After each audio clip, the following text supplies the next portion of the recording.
महाराष्ट्र सरकारने आपल्या अंतरिम अहवालामध्ये किंवा अंतरिम अर्थसंकल्पामध्ये लाखो कोटी रुपयाची उधळण लोकांना मतदारांना खुश करण्यासाठी केली आणि वैयक्तिक लाभाच्या अशा हजारो कोटीच्या योजना जाहीर केल्या।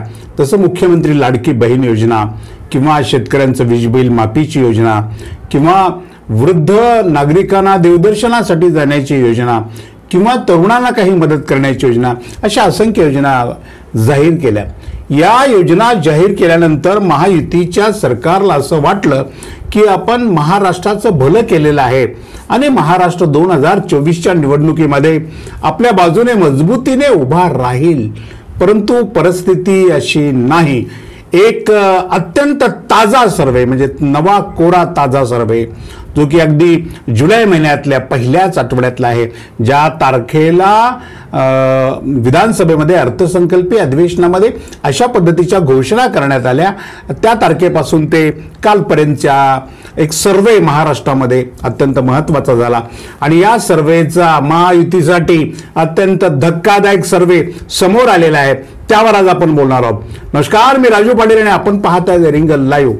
मित्रांनो, राज्याच्या सरकारनं सातत्याने लोकांच्या हिताचं काम करायचं असतं। हे काम करत असताना स्वार्थ बाजूला ठेवायचा असतो। लोकांचं हित डोळ्यासमोर ठेवून प्रामाणिकपणाने राज्यातल्या सर्व घटकांना लाभ होईल, राज्यातले सर्व घटक समाधानी राहतील, राज्यातल्या सर्व घटकांना समान न्याय मिळेल, राज्यातल्या सर्व घटकांच्या पदरामध्ये शासनाच्या तिजोरीतून काहीतरी जाईल, अशा पद्धतीचं चांगलं काम करायला पाहिजे होतं। परंतु महायुतीच्या सरकारने आपल्या 2.5 वर्षाच्या कारकिर्दीमध्ये स्वतःचा काही फायदा होतो का, स्वतःचा काही स्वार्थ साधता येतो का किंवा महायुतीच्या बाजूनं जनमत तयार होऊ शकतं का, अशा पद्धतीचा खेळ मधल्या काळामध्ये विविध योजनांचा केलेला आहे आणि तसाच पद्धतीचा खेळ शेवटी अंतरिम अर्थसंकल्पामध्ये मुख्यमंत्री लाडकी बहीण योजना वगैरे सारख्या योजनांवर त्यांनी खर्च केला। या योजनांचा सरकारला किती फायदा होणार आहे हा प्रश्न डोक्यात ठेवून सकाळ माध्यम समूहानं एक महत्त्वाचा सर्वे केला। सकाळच्या महाराष्ट्रातल्या 2000 प्रतिनिधींनी या सर्वेमध्ये सहभाग नोंदवला आणि सकाळ माध्यम समूहाचे हे 2000 प्रतिनिधी राज्यातल्या जवळपास 84,229 मतदारापर्यंत प्रत्यक्ष पोहोचले। मी काय बोलतोय, प्रत्यक्ष जाऊन पोहोचले आणि यादच्छिक पद्धतीने जी नमुना पद्धती असते सर्वेची, त्या नमुना पद्धतीने लोकांची मतं जाणून घेण्याचा प्रयत्न केला। त्याच्यामध्ये तरुण असतील, वृद्ध असतील, शेतकरी असतील, नोकरदार असतील, महिला असतील, विवाहित असतील, अविवाहित असतील, दलित असतील, आदिवासी असतील, अशा विविध घटकांना एकत्र करून 85,529 लोकांची मतं घेऊन एक निष्कर्ष सकाळ माध्यम समूहानं आज जाहीर केलेला आहे।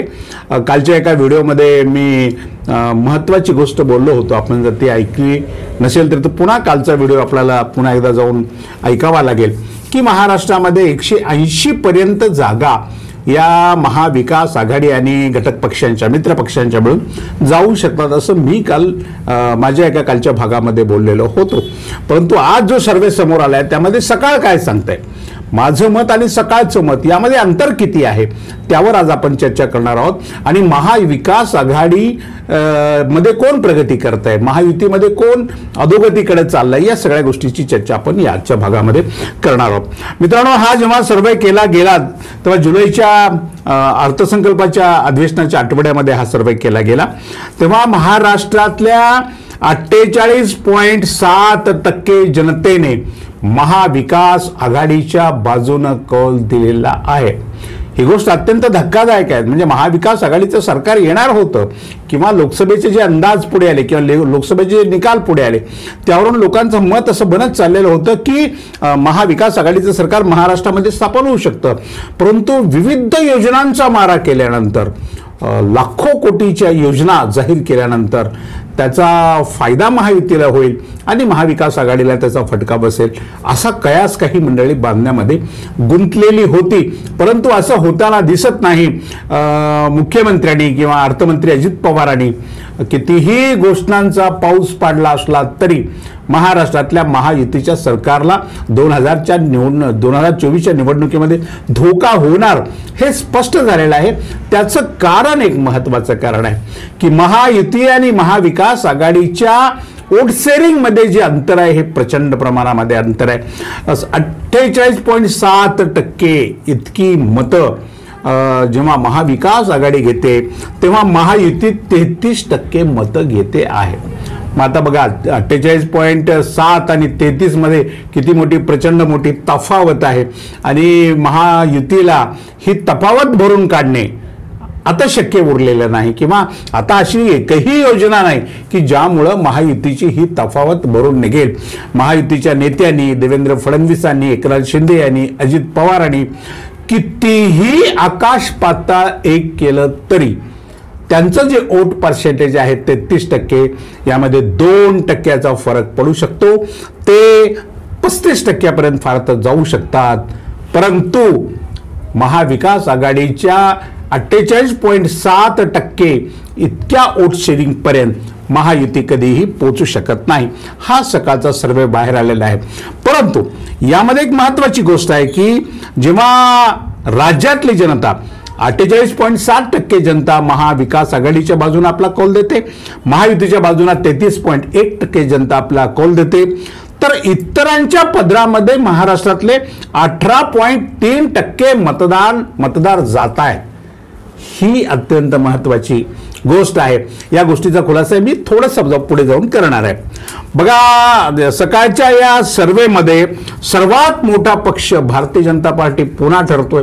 आता सर्वात मोठा ठरतोय म्हणजे फार मोठा काय तो ठरत नाहीये. भारतीय जनता पार्टीला 28.5% इतकी त्यांची टक्केवारी आहे. भारतीय जनता पार्टी स्वतः 28.5% इतकी लोक त्याला भारतीय जनता पार्टीला पसंत करतात. तर दुसऱ्या क्रमांकाचा जो पक्ष आहे महाराष्ट्रामध्ये तो 24% पक्ष आहे आणि तो पक्ष आहे काँग्रेस पक्ष. म्हणजे काँग्रेस पक्षाने कशी झेप घेतली बघा. अगदी तिसऱ्या क्रमांकावर महाविकास आघाडीमध्ये असलेला हा पक्ष आणि शेवटच्या क्रमांकावर महाराष्ट्राच्या ह्या 6 पक्षामध्ये शेवटच्या क्रमांकावर असलेला काँग्रेस पक्ष झेप घेऊन आता दुसऱ्या क्रमांकावर गेलेला आहे आणि 24% इतका दुसऱ्या क्रमांकाचा तो पक्ष ठरलाय किंवा 24% इतकी वोट शेअरिंग हा पक्ष करताना आपल्याला दिसतोय. तर तिसऱ्या क्रमांकावर राष्ट्रवादी काँग्रेस शरद पवार यांनी तिसऱ्या क्रमांकावर झेप घेतलेली आहे. राष्ट्रवादी काँग्रेस शरद पवार गट राज्यातले 14.1% वोट घेत आहेत. 14% मतं राष्ट्रवादी काँग्रेस शरद पवार गट घेतोय आणि तिसऱ्या क्रमांकावर हा पक्ष पोहोचलाय. म्हणजे भारतीय जनता पार्टी पुन्हा राज्यामध्ये पहिला पक्ष, प्रथम क्रमांकाचा पक्ष काँग्रेस, द्वितीय क्रमांकाचा पक्ष आणि राष्ट्रवादी काँग्रेस हा तृतीय क्रमांकाचा पक्ष. ठाकरेंचं मात्र खूप मोठं नुकसान इथं झाल्याचं दिसून येतंय. शेवटचे जे 3 पक्ष आहेत, आता प्रथम, द्वितीय, तृतीय झाला, आता शेवटचे जे 3 पक्ष आहेत त्या शेवटच्या 3 पक्षामध्ये मात्र ठाकरेंचा क्रमांक 1 आहे. ठाकरेची जी शिवसेना आहे ही शिवसेना 11.7% वोट शेअरिंग करते. 11.7 म्हणजे साधारणपणे 12% म्हणजे उद्धव ठाकरेंना, त्यांच्या शिवसेनेला, त्यांच्या सगळ्या नेत्यांना, उपनेत्यांना, कार्यकर्त्यांना, इच्छुक उमेदवारांना चिंतन करावं लागणार आहे. आपण आता तिसऱ्या क्रमांकावर, चौथ्या क्रमांकावर महाराष्ट्रामध्ये फेकलो गेलोय. आपल्यापेक्षा 3 पक्ष मोठे आहेत. भाजप वरचढ आहे, काँग्रेस वरचढ आहे, राष्ट्रवादी शरद पवार यांचा पक्ष वरचढ आहे आणि चौथ्या क्रमांकावर आपला नंबर लागतो. याची जाणीव आता उद्धव ठाकरे गटाने आणि त्यांच्या सर्व नेत्यांनी घेण्याची आवश्यकता आहे. त्यांना महाराष्ट्रामध्ये 11.7% मतं मिळतात. अपेक्षेप्रमाणे शिंदे शिवसेना, एकनाथ शिंदेची जी शिवसेना आहे ही तर खूपच खाली घसरलेली आहे. मी 7% असं नेहमी म्हणत होतो, परंतु या सर्वेमध्ये धक्कादायक आकडा समोर आलेला आहे. 6% एवढीच मतं महाराष्ट्रामध्ये एकनाथ शिंदे यांची शिवसेना शेअर करते किंवा ती मतं घेताना आपल्याला दिसत आहे. 6%. 5व्या क्रमांकावर गेली आहे म्हणजे महाविकास आघाडी आणि महायुतीतले जेवढे 6 घटक पक्ष प्रमुख त्यातल्या 5व्या क्रमांकावर शिवसेना एकनाथ शिंदे हे गेलेले आहेत. आणि अजित पवारांचा तर खूपच म्हणजे दारुण परिस्थिती अजित पवारांची दिसते. अजित पवार महाराष्ट्रामध्ये 5% मतं सुद्धा घेऊ शकत नाहीत असा सर्वे समोर आलेला आहे. 4.2% लोकांनी महाराष्ट्रामध्ये अजित पवारांना पसंती दिलेली आहे. अजित पवारांसाठी हे अत्यंत धोकादायक आहे. अजित पवारांच्या विरोधात वातावरण पूर्णपणे महाराष्ट्रामध्ये आहे.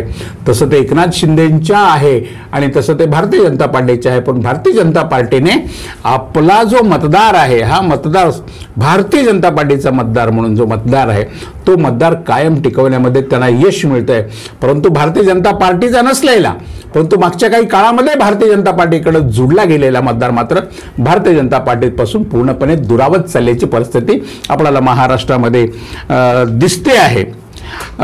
सकाळने महाराष्ट्राला विचारलं की मुख्यमंत्री म्हणून आपण कोणाला पसंत करताय, तेव्हा महाराष्ट्राने उत्तर दोघांचं नाव पुढे केलं आणि त्यामध्ये उद्धव ठाकरे यांना 22.4% लोकांनी आपला उद्याचा मुख्यमंत्री म्हणून पसंती दिली आहे. तर देवेंद्र फडणवीस यांना म्हणजे भारतीय जनता पार्टीला 22.4% इतक्याच लोकांनी पसंती महाराष्ट्रामध्ये दिलेली आहे. बाकी एकनाथ शिंदे किंवा अजित पवार ही मंडळी अगदी 3-4% असल्याचं आपल्याला पाहायला मिळतं आहे. उद्धव ठाकरे यांना जर महाराष्ट्राचे भावी मुख्यमंत्री म्हणून 22.4% लोकांची पसंती असेल, म्हणजे देवेंद्र फडणवीस यांच्या इतकी जर पसंती असेल, तर उद्धव ठाकरेंना आपली कामगिरी आता खूप मोठी सुधारावी लागणार आहे. महाराष्ट्रातल्या आणि खास करून उद्धव ठाकरेंच्या सगळ्या नेत्यांना एकत्र बसून याचा विचार करावा लागणार आहे आणि आपलं वोट शेअरिंग वाढवावी लागणार आहे. कुठल्याही किमतीमध्ये उद्धव ठाकरेंना 16% महाराष्ट्रामध्ये जावं लागणार आहे. उद्या जर महाराष्ट्रामध्ये महाविकास आघाडीचं सरकार आलं आणि महाविकास आघाडीचं सरकार आल्यानंतर, महाविकास आघाडीला बहुमत मिळाल्यानंतर मुख्यमंत्री पदाचा निर्विवाद चेहरा होण्यासाठी उद्धव ठाकरेंना आपली कामगिरी सुधारावी लागणार आहे आणि वोट शेअरिंगमध्ये 4%ची वाढ त्यांना या 2 महिन्याच्या कालावधी आहे. काम अत्यंत कठीण आहे की 4%ची वाढ एखादा राजकीय पक्ष अगदी 2 महिन्यात कधीच करू शकत नसतो. 2%चा प्रयत्न त्यांच्याकडून व्यवस्थितपणे होऊ शकतो. 1.5 ते 2% मतं मागे पुढे होऊ शकतात. उद्धव ठाकरेंना हे करावं लागणार आहे. 11.7 वरून त्यांना किमान 2%ची वाढ त्याच्यामध्ये आपल्याला करावी लागणार आहे. 13.7 14 पर्यंत तरी उद्धव ठाकरेंना पोहोचावंच लागणार आहे. तरच मुख्यमंत्री पदाचं महाराष्ट्रामध्ये उद्याचं स्वप्न किंवा संपूर्ण महाराष्ट्र जेव्हा उत्तम मुख्यमंत्री म्हणून उद्धव ठाकरे यांच्याकडे बघतो, तेव्हा त्यांच्या पक्षाच्या लोकांनी सुद्धा आपली कामगिरी सुधारणं आणि पक्षाला जास्तीत जास्त यश मिळणं हे अत्यंत महत्त्वाचं असतं.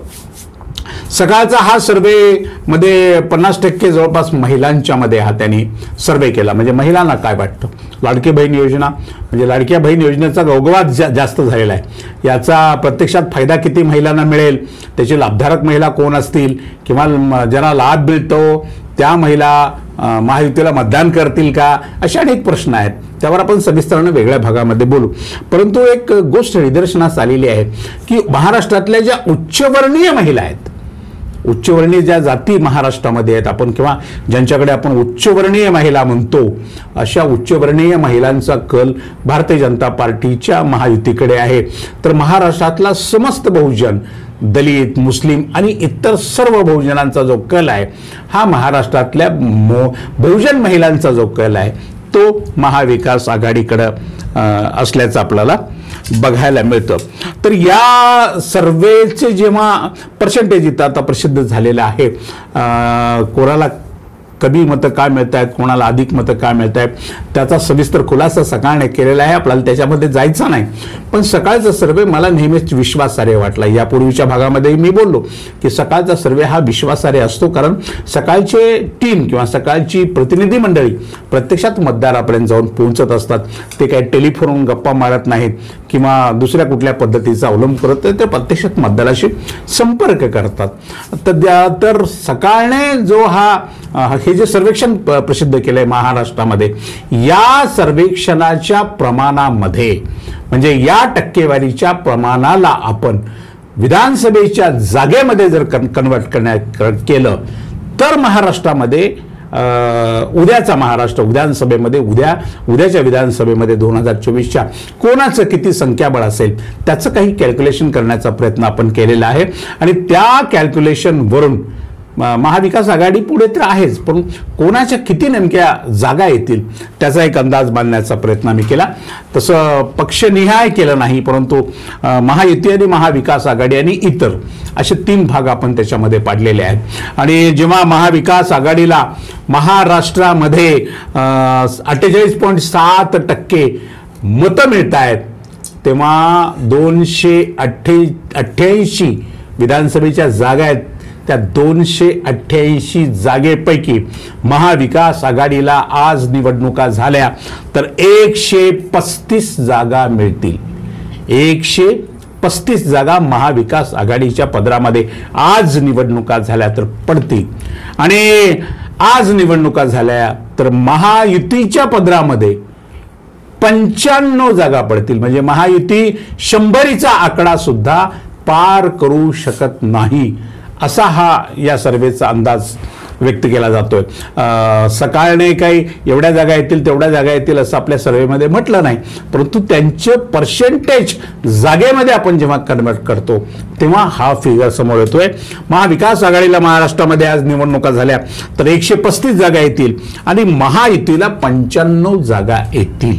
मग आता आपण म्हणाल की महायुतीला 95 जागा येत आहेत, महाविकास आघाडीला 135 जागा येत आहेत, बहुमताचा आकडा तर 144चा आहे. त्यामुळं त्रिशंकू विधानसभा महाराष्ट्रामध्ये होऊ घातलेली आहे. आज तारखेला किंवा या सर्वेक्षणावरून महाराष्ट्राची विधानसभा त्रिशंकू असली तरी सर्वात मोठा संघटन किंवा सर्वात मोठा आघाडी म्हणून महाविकास आघाडी पुढे येते आणि 135 जागा त्यांना मिळत आहेत. तेव्हा महाराष्ट्राचे राज्यपाल हे महाविकास आघाडीला सरकार स्थापण्याचं निमंत्रण देतील आणि हे निमंत्रण दिल्याच्या नंतर आणखीन एक मधला जो गॅप राहिलेला आहे किंवा मधली जी संख्या राहिलेली आहे, तेव्हा 135 जर महाविकास आघाडी जिंकत असेल, 95 जर महायुती जिंकत असेल तर बाकी जागा 51 जागा गेल्या कुठे असा एक प्रश्न आपल्या मनामध्ये उपस्थित होऊ शकतो. तर महाराष्ट्रामध्ये इतरांना 18.5% इतकी मतं मिळत आहेत, 18.3% इतकी मतं मिळत आहेत. तेव्हा इतरांच्या पदरामध्ये महाराष्ट्रामध्ये 51 जागा जात आहेत. 51 जागा. मग ते छोटे छोटे पक्ष असतील, अपक्ष असतील, काही संघटना असतील, यांच्या पदरामध्ये महाराष्ट्रातल्या 51 जागा जातानाचा हा सर्वे समोर येतोय. या 51 जागा नेमक्या जातायत कोणाला याचा जेव्हा सकाळमध्येच प्रसिद्ध झालेली जी पर्सेंटेज आहे विविध पक्षांचं, मग तो शेतकरी कामगार पक्ष असेल, बहुजन विकास आघाडी असेल, MIM असेल किंवा इतर छोटे पक्ष जे आहेत, प्रहार पक्ष असेल, आप असेल किंवा राज ठाकरे साहेबांचा मनसे असेल, असे जे पक्ष आहेत किंवा वंचित बहुजन आघाडी असेल, या सगळ्यांचं पर्सेंटेज आपण एकत्रित केलं तेव्हा पुन्हा एक आकडा आपल्या समोर आलेला आहे की या 51 जागेपैकी इतर म्हणजे महाविकास आघाडी आणि महायुती सोडून ज्या इतर 51 जागा निवडून येतील असं आजचा सर्वे सांगतो, त्या 51 जागेपैकी 35 जागा या महाविकास आघाडीच्या समविचारी आहेत. म्हणजे 35 जागा या महाविकास आघाडी सोबत येऊ शकतात. तर 16 जागा या भारतीय जनता पार्टी बरोबर असलेल्या घटक पक्षांच्या युतीच्या आहेत. त्यामुळे त्या 16 जागा उद्याच्या निवडणुकीमध्ये भारतीय जनता पार्टीच्या युतीमध्ये सहभागी होऊ शकतात. तर 35 जागा इतर मधल्या महाविकास आघाडीच्या या आघाडीमध्ये सहभागी होऊ शकतात. असं जर घडलं तर महाविकास आघाडीचं जी बेरीज असेल ती बेरीज असेल 288च्या सभागृहामध्ये 170 जागेवर महाविकास आघाडी आणि घटक पक्ष एकत्र असतील, तर दुसऱ्या बाजूला विरोधी पक्षामध्ये 101 जागेवर महायुती आणि त्यांचे घटक पक्ष हे एका बाजूला असतील. महाराष्ट्रामध्ये महाविकास आघाडीचं सरकार स्थापन होईल असं मी वारंवार म्हणतोयच, परंतु माझी फिगर मी बोलतानाची जी फिगर जाहीर केलेली होती ती 180 हा माझा आकडा आहे किंवा हा माझा मॅजिक फिगर आहे किंवा आमची टीम, रिंगणची टीम ज्या पद्धतीचा अभ्यास करते त्या पद्धतीमध्ये 180 पर्यंत महाविकास आघाडी भविष्यामध्ये जाऊ शकते असं मी वारंवार म्हणत आलेलो आहे.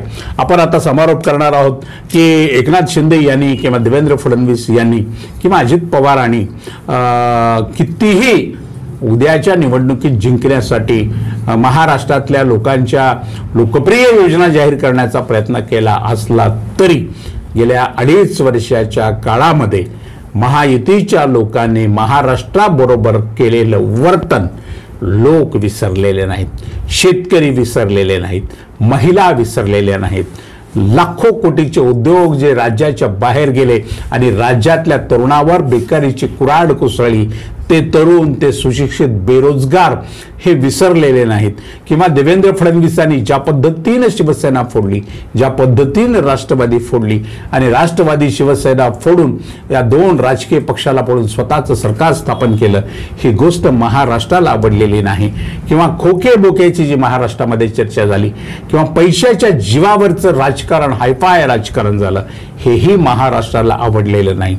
असा एकही घटक महायुतीच्या बाजूने आनंदानं झुकत असलेला बघायला मिळत नाही. काही उच्चवर्णीय नागरिक, काही उच्चवर्णीय महिला या मात्र महायुतीच्या बरोबर आहेत. परंतु बहुजन महाराष्ट्र, ज्याला आपण बहुजनांचा महाराष्ट्र म्हणतो, हा एकनाथ शिंदे यांच्या आणि अजित पवार यांच्याही विरोधामध्येच पूर्णपणे असल्याचं आपल्याला बघायला मिळत आहे. महाराष्ट्रामध्ये मनोज जरांगे पाटलांचं आंदोलन चालू आहे. मराठा आंदोलनाचा खूप मोठा परिणाम उद्याच्या निवडणुकीमध्ये होणार आहे, तसं ओबीसी आंदोलनाचा, परंतु हा परिणाम होणारच आहे. विविध आंदोलनं चालू आहेत, विविध प्रश्न आता 2 महिन्यामध्ये समोर येणार आहेत. तेव्हा आणखीन या आकड्यामध्ये काय बदल होतो हे आपण पाहणार आहोत. आणि आम्ही वारंवार, खास करून रिंगण वारंवार लोकांच्या समोर जे आकडे देण्याचा प्रयत्न करतो ते आकडे बरोबर जुळतात असा लोकसभेचा अनुभव तुम्ही सर्वांनी ऐकलेला आहे. आमचा प्रयत्न आहे, प्रामाणिक प्रयत्न आहे की आता जी काही आम्ही या 2 महिन्याच्या कालावधीमध्ये आपल्याबरोबर संवाद करू, आपल्याशी बोलू, ते बोलणं यशस्वी ठरावं, खरं ठरावं. त्यासाठी आमचा सत्याच्या सतत जवळ जाण्याचा आणि प्रामाणिकपणानं वस्तुस्थितीचा शोध घेण्याचा प्रयत्न असणार आहे. आज इतकंच. अशाच महत्त्वाच्या प्रश्नांवर रोखठोक भाष्य ऐकण्यासाठी पाहत रहा रिंगण लाईव्ह, आवाज महाराष्ट्राचा.